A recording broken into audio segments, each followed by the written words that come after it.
Hello and welcome to the Goddess Perspective podcast. This is the podcast where we're talking about spirituality, New Age controversy. We're diving into the shadow realms and discussing all things metaphysical and how you can anchor your metaphysical knowledge into the physical. We're talking reality creation, legacy building, and harnessing your internal power. I'm your host, Magical Mads, and welcome to this month's episode. Hello, friends. How are we doing today? Welcome back. I am super excited for our podcast episode today. Lately in my life, I've been going through an initiation with communication, and I've been realizing how important communication really is in relationships with yourself and for life in general. And so what's been happening in my life has inspired this topic for today's podcast episode. Today, our topic is communicating through the fear of being misunderstood. Because let's be real, how many times have you held back on what you really wanted to say because you were afraid you'd be misunderstood, because you were afraid of how someone might perceive you, or because you were afraid of the outcome of what speaking your truth might actually bring? It takes courage to be brave enough to speak on what we feel, regardless of how the outside world might perceive us. It takes tenacity, it takes balls. It takes trusting in yourself and in something bigger than you. And so today we're going to be touching on the importance of showing up and speaking what's on your heart and what's on your mind, regardless of the fear that might arise, regardless of the potential of being misunderstood. Because it's always better to have your voice and your words out there in alignment with your true values than to show up as a mask of yourself, speaking from personal experience. When you're showing up as this masked version of yourself, you're showing up out of integrity and out of authenticity. And that doesn't mean that you're wrong for being how you are, for masking yourself. It just means that you're not actually opening yourself up to truly being accepted, to truly being loved, to truly being cared for, to truly being seen.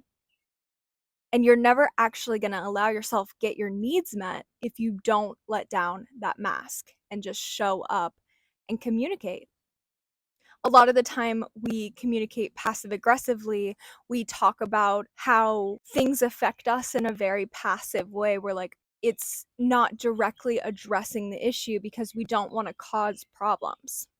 And we talk about these different communication styles inside of the Witch's Coven, which is one of our signature courses. And the reason that we touch on it is because it's an important part of getting to know yourself, getting to know how you show up, how you care for yourself. Because masking and not showing up as your true self is really you attempting to get your needs met.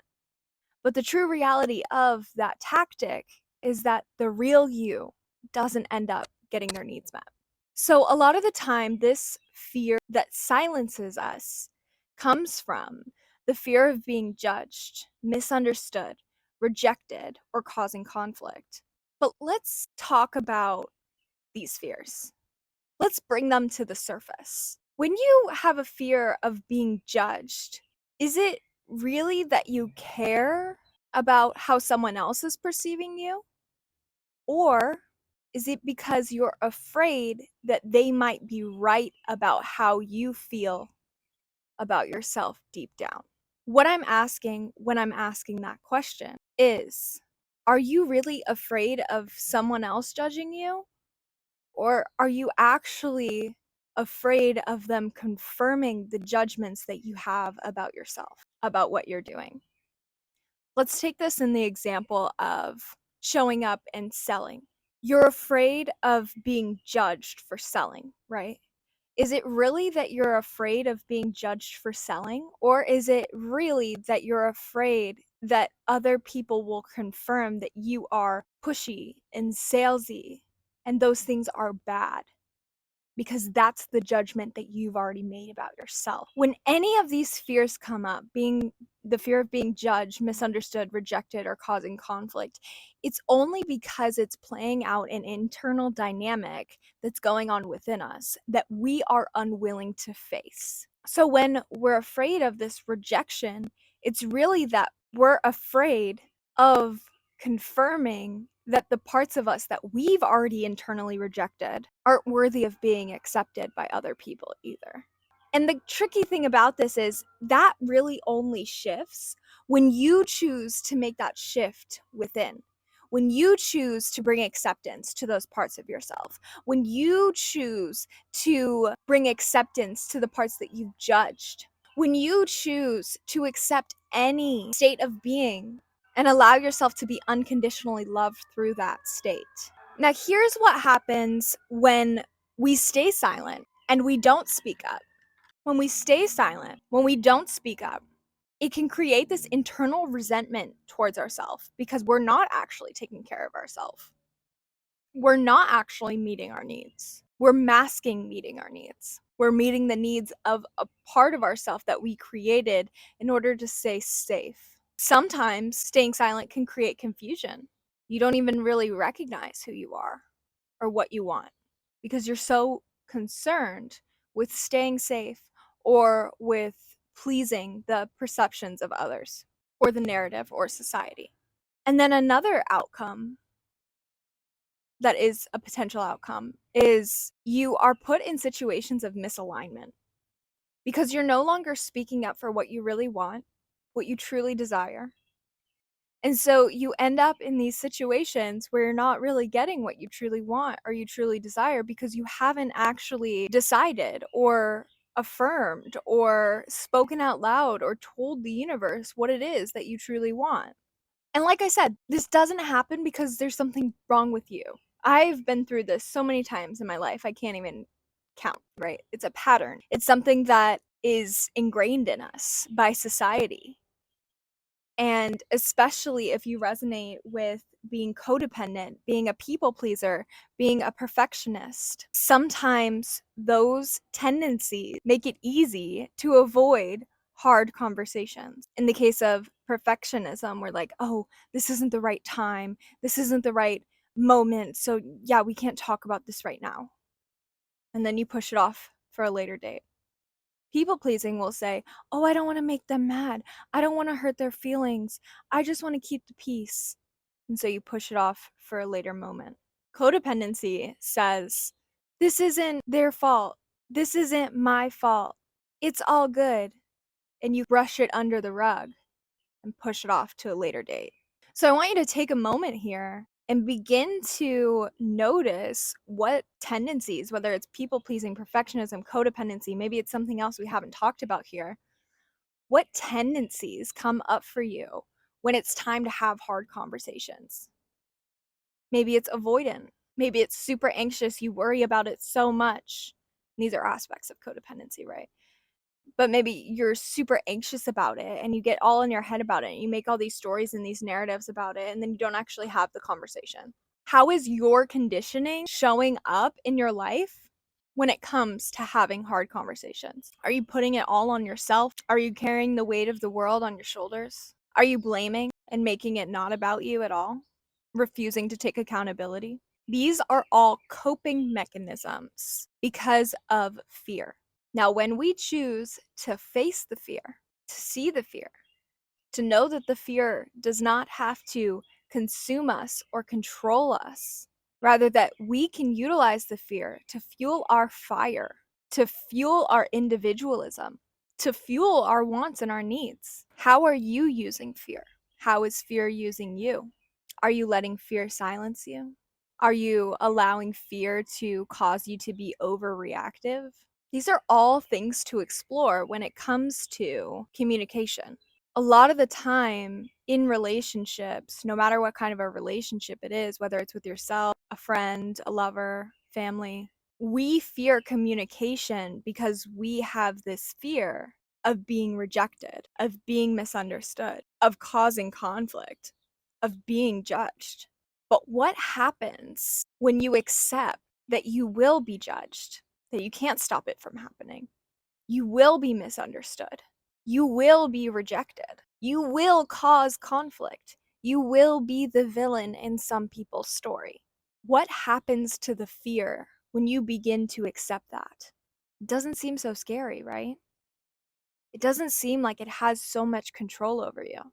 It's because it doesn't, and it never did. That was just an illusion to keep your false ego afloat. But baby, it's time to walk with the soul. So, the next little part of this, we've talked about the fear that silences us. Now, let's talk about some preconceptions and false narratives that come up when we're communicating or when we're going to have hard conversations, or maybe it's not even hard conversations, but conversations that feel edgy, like selling or promoting yourself or talking about something that you told yourself you were never going to talk about, or bringing up a conflicting situation that you had in the past with someone. Here is the key. How we often assume how someone will respond is how they end up responding. The assumptions that you're making about the conversation, about how it's going to go, about how someone might react, are the results that you will receive because you're making that assumption. Hello, law of assumption.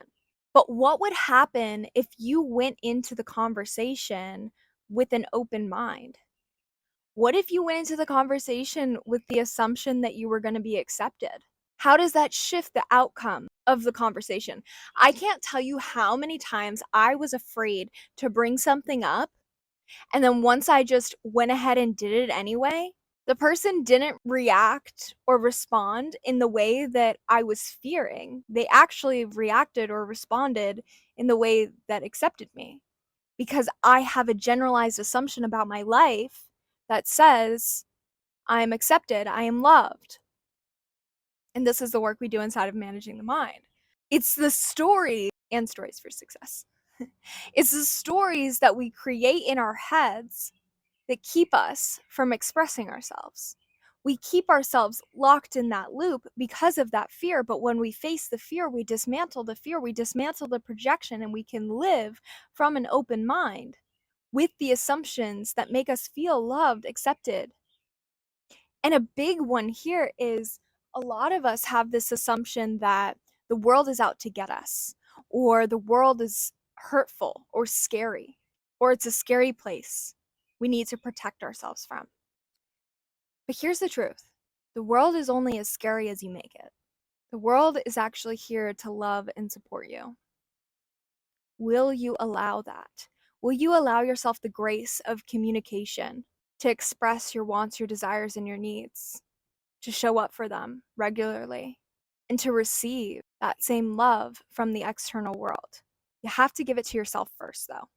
And you do that through the assumptions and the stories that you're creating internally about what happens when you do show up.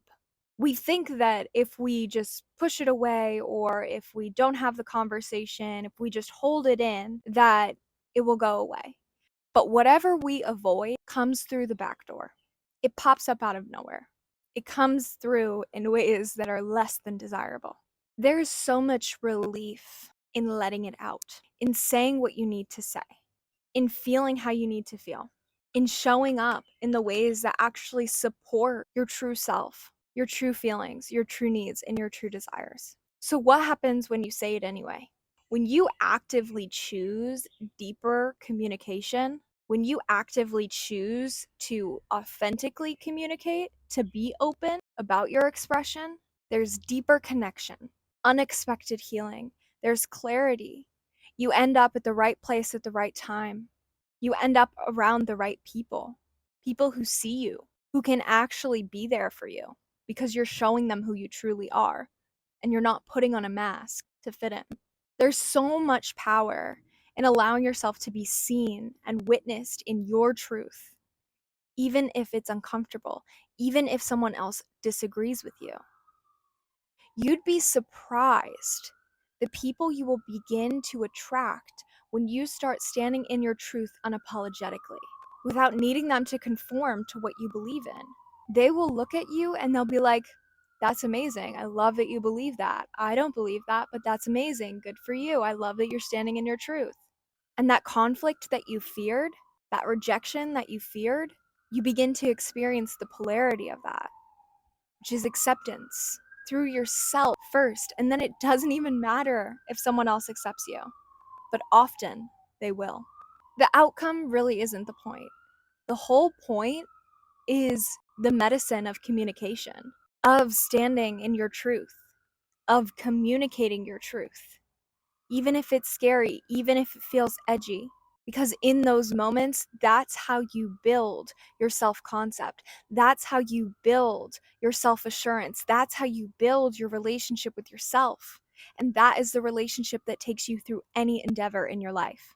Now, there are some times where sometimes silence is the medicine too. Let's not forget that silence is also communication. Again, going back to how do you communicate, which we do a deep dive of inside of the Witch's Coven. It's important to use your discernment. Not every truth needs to be shared with every single person, but your truth, every single one of them, does deserve a place to land. Maybe that is with another person. Maybe that's in a journal, in a voice note, on a social media post, with a therapist or a coach. Choose your outlet. Sometimes it's in the mirror. Sometimes it's to your altar. Sometimes it's to the tree, the river, the forest, right? Use your discernment on and where you share your truth. But don't prohibit yourself from sharing it out of the fear. Let yourself be guided through your discernment of when and where to share. Now, you guys know I am all about somatics and working with the body, and a big part of discernment is working with your intuition, which lives in the body. Whenever I feel really contracted when I'm about to share something, I can generally discern that where I'm sharing it isn't the place to be sharing it at. But it's going to be unique to you. And I invite you to check in with your body before, during, after communication, hard communication, edgy communication. It's not always going to feel super expansive. It's not always going to feel super good. It might feel edgy. It might feel like, ooh, I don't know if I should have done that. But you will always feel a sense of relief, a sense of trust. And I will say, if you don't build that sense of relief, that sense of trust within yourself first, no matter where the communication lands, it's not going to feel safe. It's not going to feel relief filled. It's not going to feel trusting. You're not going to trust yourself to share there because you have to build that relationship with yourself first. One of the easiest ways to check in with your body is by feeling into your heart. I'll notice that when it's not the place or the time to share something, I feel the thing almost like in the back of my mind and it's not ready to come to the front yet. It's like, okay, I'm just going to chill back here. That I'm saving that for later. Or this isn't the place, this isn't the time. And it goes, right? This is a practice that you will need to build with yourself. Inside of It Is Done, we go through the process of building your connection with your intuition, and throughout the entire, all of the courses, as well as the membership offerings, we do deep somatic work in connecting with your body and getting to know your cues because it is a very unique process to you. Sometimes you're not meant to step over the edge either. So even if something feels edgy, it doesn't mean you're meant to go over the edge. Sometimes it's about noticing that you're at an edge and allowing yourself to stand there in confidence. For me specifically, I'm emotionally defined in human design. I would look into what your definition is in human design. So for me specifically, I move in emotional waves. And so it's better for me to have a period of time before making decisions whether I'm going to share something or not. And so your human design can help you to see when to share and how to share your emotions or more deep communication. So, for example, when I'm communicating with loved ones and something comes up, I generally sit with it for a little while. Otherwise, it's too emotionally volatile. And then it kind of spews out of me when it's ready. I can't really, I mean, I can control it, but I don't try to, right?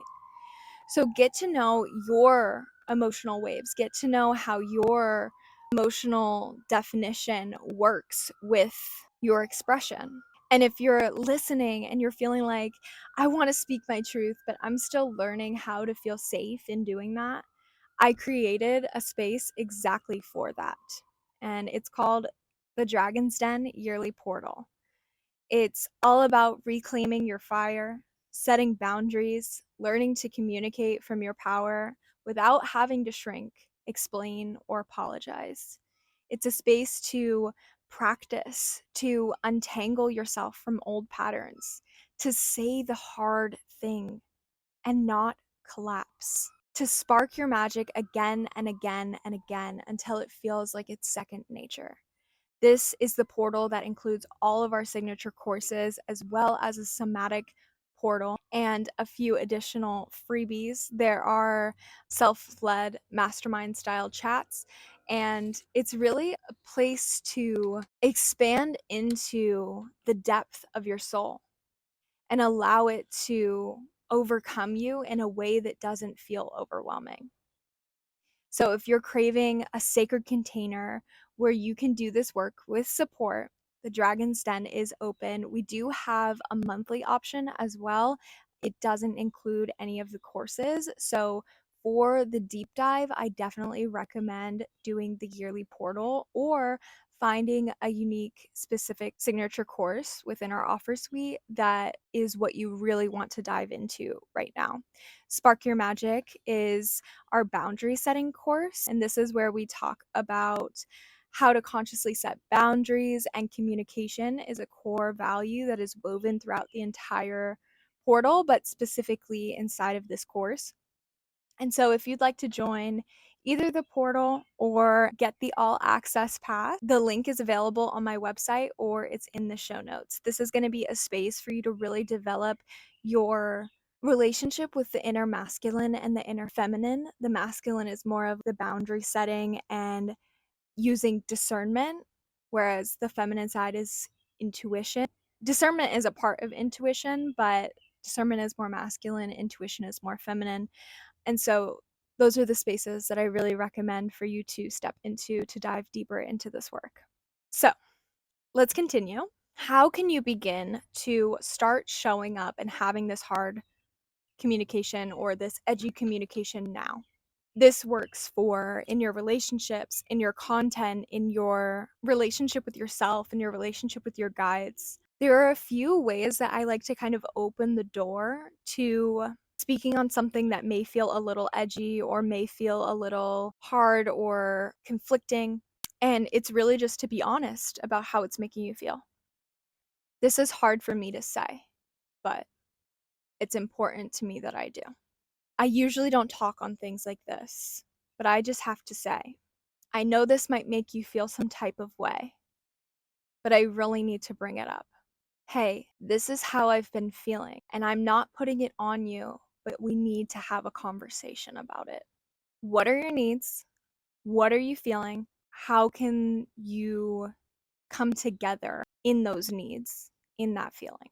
This is how we can begin to communicate through some of this resistance by just being upfront, transparent, honest. And that takes vulnerability. It's not always easy. When you create that safe space with yourself, it's so much easier to do it with other people.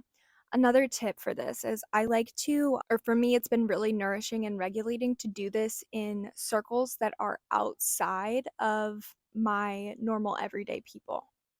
So, for example, if I was in a mastermind space, I might practice setting boundaries in that space and then allow that to trickle over into the boundaries that I'm setting in my personal life. This helps it to be less of a shock to your nervous system, because when we're around people who we've known for a really long time, our brain actually entrains with them. And so our nervous systems sync. And when we go and we change that, it shocks the system. And so this is one way that you can regulate your way through creating change in your relationships and in your communication in relationships.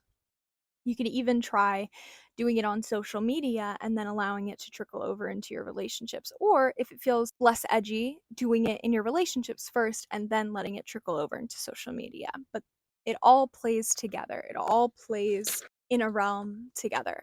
And alongside with this is regulating your nervous system before or after a vulnerable conversation. For me, in the past, I used to like to get a sweet treat after I had a hard conversation. Now I've done away with that habit and transitioned more into taking myself for a walk, going to sit in nature, sitting at my altar, breathing, deep belly breathing, sitting with my heart, expressing gratitude for my ability to show up for myself, and just having those moments of self regulation. And if we're doing it before the conversation, sometimes you don't know if you're going to have the conversation, but sometimes you do. We can do segment intending, like, okay, this is for the highest good of all. This is where going general can be really beneficial. And that's one of the core concepts that we talk about inside of Managing the Mind and It Is Done. When we're expressing our feelings, it's important not to blame other people, to put the blame outside. Take ownership. I am feeling this. I feel this way. I am experiencing this. It's not on you, but this is what I'm experiencing. Can we regulate through it together? And lastly, it's important to become comfortable with the in between moments, the pauses, the silence, the needing to circle back, needing to take a break, needing to take space before continuing the conversation. Sometimes you're not going to have a resolution right away, and that's okay. Are you committed to the person? Are you committed to yourself? Are you committed to the relationship? Are you committed to doing the hard thing, to showing up for yourself? Then it doesn't matter how much time it takes. It's just about allowing yourself to take that time and really allow yourself to feel your way through it. A lot of the time, people will go to have hard conversations and they'll just like black out, or they'll just want to get to a resolution so quickly that their emotions aren't taken into account, or the other person's emotions aren't taken into account. And so you may come to a resolution, but it's not actually in the body, it's in the mind. And so, what we're doing here when we're communicating through this resistance is allowing there to be that space. And that's how we integrate it into the body. When we enact this kind of communication in our relationships for ourselves, there is a ripple effect. There is a ripple effect of this courageous communication. Modeling this truth telling gives others permission to be honest too. It gives people permission to trust you. They see your transparency, they see your integrity, and they're like, wow, I can be real with her. I can be real with them. And it creates a safe space for not only you, but for the other people in your life showing up. It builds your self trust because you are being honest and real with yourself and your needs and what you desire. And that creates that energy vortex outside of you as well. Communication is not a tool for control to get what you want. It's not about the outcome. It's about utilizing it as a tool for liberation, as a tool for speaking your truth, for living in alignment with your truth, Satya. And it is my hope here today that this episode has allowed you to cut through all that is not in alignment with your truth when it comes to your communication. And it is my intention that I have given you the tool to show up in your truth, in your communication, to stand up for your needs. This information is useless if you do not apply it.